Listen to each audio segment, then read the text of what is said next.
Nagpapatuloy ang kwento habang ang Peking Bufeng ay papunta sa altar na metal at naghahandang agawin ito mula kay Chen.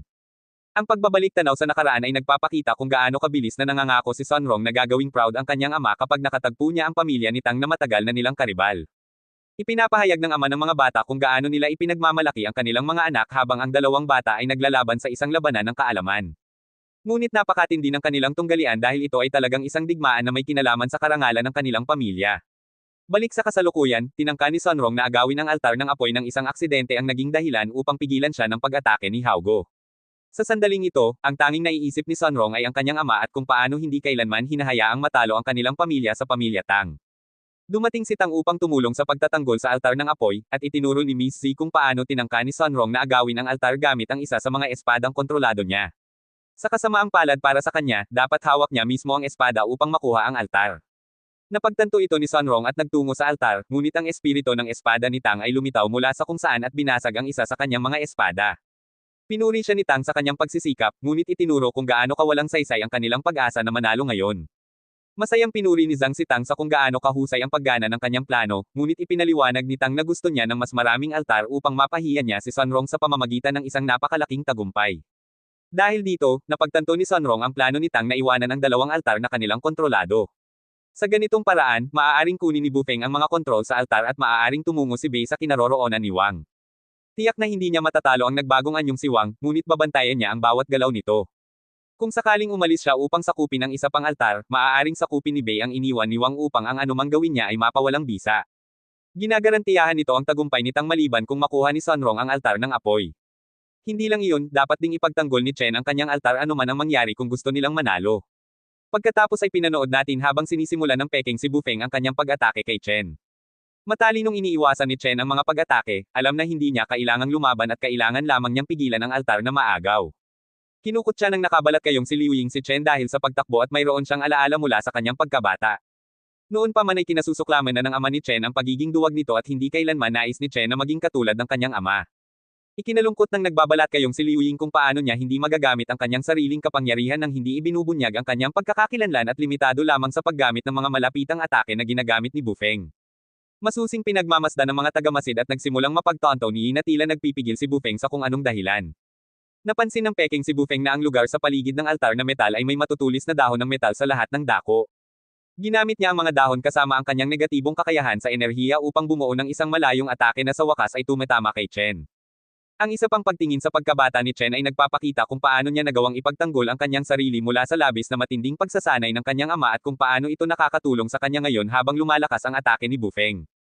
Nabigo si Tang nang matuklasan na mas matagal kaysa sa inaasahan ang pag-agaw ni Bufeng sa altar na metal at sinabihan ni Sunrong si Haogo na hayaan siyang hawakan ang kasalukuyang sitwasyon ng mag-isa. Naghintay si Haogo sa malapit at itinuro ni Tang kung paano walang pag-asa na matatalo niya sila dahil 5 na lang sa kanyang mga espada ang natitira. Inihayag ni Sunrong na plano niyang talunin siya gamit lamang ang isa at ang pagbabalik tanaw sa kanilang nakaraan ay nagpapakita kung paano siya kinutya nito matapos talunin sa kanilang labanan ng talino. Nag-alok si Zhang na tulungan siyang talunin, ngunit tumanggi si Tang dahil hahayaan niya itong matalo ng may higit na dignidad. Sa altar ng tubig, pinanood ni Bei habang mapayapang pinuprotektahan ni Wang ang altar at napagpasyahan niya na garantisado ang tagumpay ng kanyang koponan. Sa altar na metal, natalo si Chen, ngunit tumanggi siyang makuha ni Bufeng ang altar at nagbayad ng mahal para dito. Nakapanood lamang ang mga manunood habang sumisigaw si Chen sa sakit, at nagmakaawa ang ama ni Wang na itigil ang kompetisyon. Ipinaliwanag ni Miss Z na may mga gwardya na hindi papayag na mamatay ang sinuman. Kinutya ni Tang si Sunrong dahil malinaw na wala siyang laban gamit lamang ang isa sa kanyang mga espada, at ipinagpatuloy ni Chen ang kanyang pagtatangka na ipagtanggol ang altar. Nawala na siya ng kakayahang gamitin ang kanyang mga braso dahil walang humpay siyang binubugbog, ngunit patuloy na iniisip ang pangakong ginawa niya sa kanyang mga kaibigan. Nakatanggap si Tang ng mensahe mula kay Bei na labis na nag-aalala na nagpapaliwanag na dalawang espiritual na puwersa ang nagsisimulang sumabog sa dalawang pinaglalabanang altar. Iniisip ni Tang na si Sunrong ito, ngunit mali siya. Si Haogo pala ito at ang isa pa ay si Chen. Nakita natin na bahagyang plinano ito. Ipinaliwanag ni Haogo kay Sunrong na ang kanyang espiritu ng espada ay napakalakas, ngunit mahirap itong gawin dahil nangangailangan ito ng iba pang malalakas na espiritu ng espada. Nakita natin na pinili ni Sunrong na labanan si Tang gamit lamang ang isang espada dahil nagpasya siyang isakripisyo ang kanyang espiritu ng espada kay Haogo bago ang laban. Kinukutya siya ni Tang dahil sa pag-asa sa iba at pinanood natin habang parehong nagpakawalas sina Chen at Haogo ng malalakas na pag-atake. Sa harap ng pagkatalo, napagtanto ngayon ni Tang na si Sunrong ay hindi na ang dating siya noong bata pa. Dapat humingi ng tawad sina Sunrong at Chen sa kanilang mga ama ngayon habang ipinapaliwanag nila na pinili nila ang sarili nilang mga landas. Pagkatapos, inanunsyo na nabigo ang pagkuha sa altar na metal dahil hindi mahawakan ni Bufeng ang espada. At nagdiwang ang mga instructor ng Faction 60 nang inanunsyo na nakuha ng kanilang mga estudyante ang altar ng apoy. Inamin ni Miss Z na mas marami na silang altar ngayon, ngunit itinuro kung paano nangunguna ang kanyang mga estudyante sa puntos.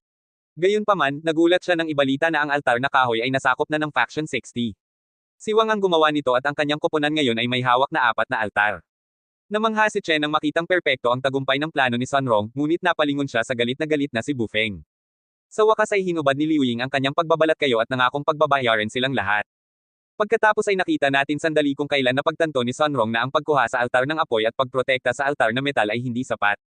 Dahil dito, napagpasyahan niya na si Wang ang magiging susi sa pagkapanalo sa kompetisyon. Pagkatapos ay nakita natin kung ano ang nangyari sa altar ng tubig sa sandaling nanalo sina Sunrong at Chen sa kanilang mga laban. Nagsimulang magpanik si Bei dahil kontrolado na ngayon ng Faction 60 ang mga altar ng tubig, apoy, at metal. Hiniling niya na pumunta si Bufeng sa altar ng lupa habang pinupuntahan niya ang altar na kahoy, ngunit nagulat siya nang ang susunod na anunsyo ay nagpapakita na ito ay nasakop na. Humiwalay si Wang kay Froggy, kaya ibinaba niya ang kanyang force value pabalik sa 5 at pinayagan siyang palihim na umalis upang makuha ang altar. Nanatili si Froggy upang ipagpatuloy ang panlilinlang kay Bei at naghintay ng perpektong sandali para pabagsakin ito. Hindi tumutugon si Chen, ngunit naniniwala si Haogo na ang pagkontrol sa altar na metal ay patunay na maayos si Chen. Nagpasya si Haogo na suriin ito at hiniling na pumunta si Sunrong sa lokasyon ni Wang. Ang Faction 60 ang may kontrol sa 4 na altar ngayon at mabilis na nakakahabol. Habang ang lahat ay positibo, ang ama ni Wang ay lalong nagiging balisa. Alam niya na mula noong bata pa si Wang, natutunan niyang baliwalain ang mga bagay tulad ng tagumpay at pagkabigo. Kung ang lahat ay namangha sa kanyang hindi sinasadyang pagpapakita ng kanyang mga kakayahan o kung siya ay kinutya kapag sinasadyang nabigo ay walang pagkakaiba. Si Wang ay dumaan lamang sa buhay na ang pangunahing prioridad niya ay ang kontrolin ang kanyang mga emosyon. Mabubuhay si Wang sa buong buhay niya sa kadilimang ito. Iyon ay hanggang sa isang mahinang liwanag ang makatagpo.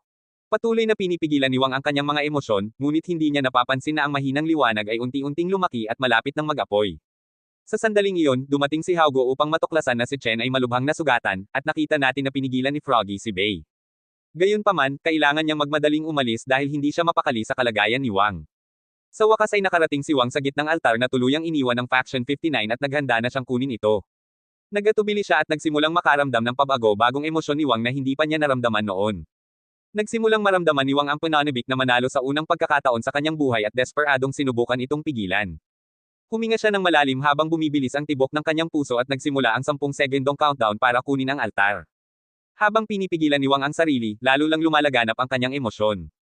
Tiyak na matatalo ang koponan ni Wang kung hindi niya aagawin ang altar. At ang countdown ay mayroon na lamang 5 segundo na natitira. Ayaw ni Wang na masira ang amulet mula sa labis na nararamdaman niya dahil tiyak na wawakasan nito ang mundo at nagulat ang lahat ng simulan niyang bitawan ang espada. Nang malapit na siyang bumitaw, dumating si Sunrong na nagparamdam sa kanya ng ginhawa sa palakaibigang pagbati at hinawakan ng dalawa ang espada habang ang countdown ay umabot sa 0. Nasa Faction 60 na ngayon ang lahat ng 5 altar at nakita natin na nagulat ang ama ni Wang na ilang nakakaaliw na salita lamang mula kay Sunrong ang sapat para pakalmayan ang puso ni Wang. Pagkatapos ay tiningnan ng mga instructor ang altar na metal at natagpuan si Haogo na humihingi ng tulong upang iligtas ang buhay ni Chen. Ipinaliwanag ni Miss Z na kakailanganin ng isang napakalakas na nilalang upang pigilan ang mga tagapag-alaga sa pagprotekta sa mga estudyante at walang ganoong tao sa kanyang mga estudyante. Itinuro ni Sunrong kung paano mas maganda ang hitsura ni Wang na may ngiti kumpara sa kanyang karaniwang matigas na mukha at namula lamang si Wang. Sakto naman, dumating ang baliw na si Liu Ying at tinamaan si Sunrong ng isang nakamamatay na atake. Bumagsak ang espiritu ni Sunrong sa mga bisig ni Wang, dahilan para tuluyan siyang mawala ng kontrol. Alam ng ama ni Wang ang pagkawasak na dudulot nito, kaya't nagmamadali siyang umalis. Malapit nang ilabas ni Wang ang kanyang galit nang dumating si Froggy, gamit ang kanyang kakayahang pigilan ang daloy ng oras. Kahit ang nakatigil na oras ay hindi sapat upang pigilan si Wang, at nakalusot siya. Napagtanto ngayon ni Liu Ying na si Wang ang nagpoprotekta kay Sunrong sa buong panahong ito, ngunit ngayon ay inaangkin na niya ang tagumpay matapos niyang kitilin ang kanyang buhay. Gayunpaman, ang ilang pag-atake ni Liu Ying ay walang nagawa kay Wang, at ang kanyang lakas ay nagpapakita kung gaano talaga kaisang panig ang laban. Hindi man lang binigyan si Liu Ying ng kahit isang sandali upang ipagtanggol ang kanyang sarili dahil ang bulag na galit ni Wang ay nananaig sa kanyang katawan. Ang kanyang matinding galit ay nagpapakita sa iba't ibang anyo habang si Wang ay gumamit ng ilang mapaminsalang pag-atake kay Liu Ying. Nagmakaawa siya kay Wang na kitilin ang kanyang buhay, ngunit ang pag-alala sa mga magagandang salita ni Sunrong ay muling nagpakalma sa kanya. Sa halip na patayin siya, hinanap ni Wang si Sunrong. Nabigla siya nang matuklasan na ang kanyang kakayahan sa pag-aayos ay hindi nakapagpapagaling sa kanya at ipinaliwanag ni Froggy na imposible ito. Ang pag-atake ni Liu Ying ay napakalupit kaya't winasak niya ang kaluluwa at espiritu ni Sunrong. Malinaw na nakikita ni Wang na mayroon pa siyang natitirang buhay, ngunit ipinaliwanag ni Froggy na ito ay dahil lamang sa pinahinto niya ang oras at kapag nagpatuloy ito, wala na siya. Handa si Wang na isuko ang lahat ng kanyang espiritual na puwersa upang maibalik siya, ngunit hindi niya ito kayang tiisin. Ipinaliwanag ni Froggy na sa tulong ni Wang, maaari niyang i-freeze ang daloy ng oras magpakailanman at panatilihin siyang buhay gamit ang kaunting natitira sa kanya. Kung hindi, ang oras ay magpapatuloy sa pagsulong, at si Wang ay kailangang magpatuloy nang wala siya. Hindi na kayang bumalik ni Wang sa pamumuhay ng isang buhay ng pag-iisa tulad ng dati bago niya nakilala si Sunrong at nagpasya na hindi niya pipiliin ang alinman sa mga opsyon na ibinigay sa kanya ni Froggy. Sa halip, nagpasya siyang muling simulan ang mundo ng buo. Pagkatapos ay muling nagsisimula si Wang sa mundo ng libu-libong beses, sinisira ito at ibinabalik ito ng paulit-ulit sa pag-asang maibabalik si Sunrong. Natuklasan ni Wang na nasa parehong estado pa rin siya at sinubukang simulan muli ang mundo dahil sa pagkadismaya. Hiniling niya na sana ay mas maaga niyang tinapos si Liu Ying at ipinaliwanag ni Froggy na nananatiling nakatigil ang oras para magkaroon sila ng oras para pag-isipan kung ano ang susunod na gagawin. Sinabi ni Froggy na ang kanyang kakayahan ay nagpapahintulot sa kanya na mapabilis ang espiritual na puwersa sa kanilang mga katawan sa bilis ng liwanag, na nagpapahinto sa paglipas ng oras para sa kanila. Napagtanto ni Wang na kung makakapunta sila ng mas mabilis kaysa sa bilis ng liwanag, maaari silang bumalik sa nakaraan. Ngunit ipinaliwanag ni Froggy na mangangailangan ito ng napakalaking espiritual na puwersa. Mabuti na lang at si Wang ay may kasaganaan ng espiritual na puwersa, ngunit itinuro ni Froggy na ang pagbaligtad ng oras ay labag sa batas ng kalikasan. Gayunpaman, walang pakialam si Wang at sinabing walang kahihinatnan na mas masahol pa sa pagkawala ni Sunrong. Matapos mabuhay ng libu-libong taon, handa si Froggy na isakripisyo ang lahat para matulungan si Wang, at binati ni Jinke ang kanyang Panginoon ng magandang kapalaran. Pagkatapos ay nakita natin na si Wang ay bumalik sa unang araw ng high school. Nakatagpo niya ang parehong mga bully na naranasan niya noong unang pagkakataon, ngunit sa pagkakataong ito ay iniligtas ni Chen at Haugo sa halip na si Sunrong.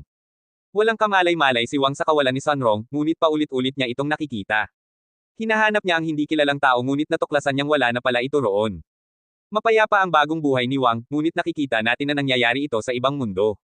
Ang pinagsamang kakayahan ni Wang at Froggy ay lumikha ng isang ganap na bagong mundo at patuloy nitong sinisipsip ang lahat mula sa lumang mundo. Nangangahulugan ito na ang lumang mundo ay nasisira at dahil huminto ang oras, walang makakapigil kay Wang. Gayunpaman, ipinakita sa atin ang mundong ilalim kung saan nagtataka ang isang monarko kung bakit nayayanig ang lupa at inakala na ito ay isang lindol lamang. Pagkatapos ay ipinakita sa kanya ang isang espiritu at nagulat siya nang matuklasan na ang isang pagsusuri sa DNA ay nagpapatunay na si Sunrong ay inapo ng isang napakahalagang tao. Nang magising si Sunrong, sinubukan nilang kumbansihin siya na nananaginip lamang siya upang hindi sila mahirapan at ipinaalam sa kanila ng isang scout na may nangyayaring kakilakilabot. Sa mundo ni Wang, patuloy siyang nagiging walang emosyong Wang mula sa nakaraan, at siya at ang kanyang mga kaibigan ay bumibisita sa amusement park kung saan siya nakipag-date kay Sunrong. Isang estatwa na nagsasabi ng hinaharap ang nagbubunyag na si Chen ay babagsak sa ilang klase sa semestreng iyon, at si Haugo ay hindi makakatagpo ng pag-ibig hanggang sa siya ay 30 taong gulang. Gayunpaman, ang pagtatangka ni Wang ay nakakasira lamang sa estatwa. Sa ilalim ng lupa, patuloy na nataranta ang monarko dahil alam na nila ngayon na si Wang ay nasa bingit ng pagsira sa lahat ng tatlong mundo at isang pinabalik si Sunrong. Nagulat si Jinke nang makita na ang espiritu ni Sunrong ay bumalik sa kanyang katawan at nakita natin na si Wang ay dumating sa isang Ferris wheel. Sigurado siyang ito ang kanyang unang pagkakataon na naroon, ngunit kakaiba ang pakiramdam na parang naroon na siya dati. Naisip ni Wang kung paano ito kasama ang isang espesyal na tao, ngunit hinikayat siya ng kanyang mga kaibigan na magsaya lamang. Ipinaliwanag ni Jinke kay Sunrong ang lahat ng nangyari at nagulat siya nang marinig na hindi sinasadyang lumikha si Wang ng isang bagong mundo para lamang maibalik siya. Gayunpaman, kung hindi nila siya magigising sa oras, ang lumang mundo ay masisira. At ipinaliwanag ni Jinke na kakailanganin niyang gamitin ito para gisingin si Wang. Hindi maintindihan ni Wang kung bakit siya nalulungkot, ngunit napagtanto niya may nawawalang napakahalagang bagay. Inisip ni Jinke kung natatakot si Sunrong na sirain ang isang mundo, ngunit ipinaliwanag niya na ang pagmamahal ay pagsira sa mundo. Sinimulan niya ang kanyang pag-akyat upang gisingin si Wang at nilabanan ang mga automatikong depensa na nagpoprotekta sa bagong mundo ni Wang. Ang mga pag-atake ay nagiging mas mapanganib habang papalapit siya, ngunit hindi siya umaatres. Sa wakas ay naabot siya ni Sunrong at bumalik sa kanya ang mga alaala ni Wang tungkol kay Sunrong. Hinikayat ng kanyang mga kaibigan si Wang na pumunta sa kanya at sa wakas ay muling nagkita ang dalawa. Muli nating pinanood ang sandali ng ihubad ni Liu Ying ang kanyang pagbabalat kayo at inatake si Chen, ngunit sa pagkakataong ito ay agad siyang nadurog ni Wang.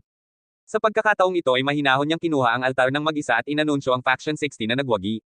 Ipinagdiwang ng mga estudyante at lahat ng kanilang mga mahal sa buhay ang kanilang tagumpay at dumating si Sunrong pagkatapos umakyat ni Wang sa altar. Inisip ni Froggy kung talagang okay lang kay Wang ang mga nangyari at nakakuha tayo ng paliwanag kung ano ang nangyari pagkatapos muling magkita ang dalawa. Ang kakayahan ni Wang sa pag-aayos ay hindi nagawang maayos ang pinsalang nagawa niya. At ipinaliwanag ni Froggy na ito ay dahil kumilos siya laban sa mga batas ng kalikasan na nagiging sanhi ng magulo na mga espiritual na impulso sa mundo. Nagbago na ang mga batas at napagtanto ni Wang na hindi na siya makakabalik. Ngunit di nagtagal ay ipinaliwanag ni Sunrong na hindi na ito magiging masama dahil magkasama na sila. Gayunpaman, isiniwalat ni Froggy na may magagawa sila. Lahat ng kanilang ginawa ay lumikha ng isang siklo ng oras at isang siklo ng espasyo. Magagamit ito ni Wang upang baligtarin ang oras, ngunit sa paggawa nito, babaligtarin din niya ang alaala ni Sunrong. Kinilala niya ang kahalagahan ng pagliligtas sa mundo at hinikayat si Wang na gawin ito. Sinabi ni Sunrong na kahit gaano pa magbago ang oras, ang kanyang damdamin para kay Wang ay lalampas sa oras at espasyo at kalaunan ay ibabalik siya sa kanyang tabi. Pagkatapos ay bumabalik tayo sa pagkatapos manalo ang koponan ni Wang sa kompetisyon, at dumating ang ama ni Wang upang maglagay ng isang bagong amulet sa kanyang leeg. Ipinaalala ni Froggy kay Wang na ang isang bagong amulet ay nangangahulugan na ang kanyang mga emosyon ay muling mabubuklod at ang kanyang relasyon kay Sunrong ay lalamig. Ipinaliwanag ni Wang na ang kanyang inaalala lamang ay ang kaligtasan ng mundo at isang bagong selyo ang inilagay sa kanyang leeg. Salamat sa panunood ng ikalimang bahagi. Mag-like at ipaalam sa comment kung gusto mo ng part 6.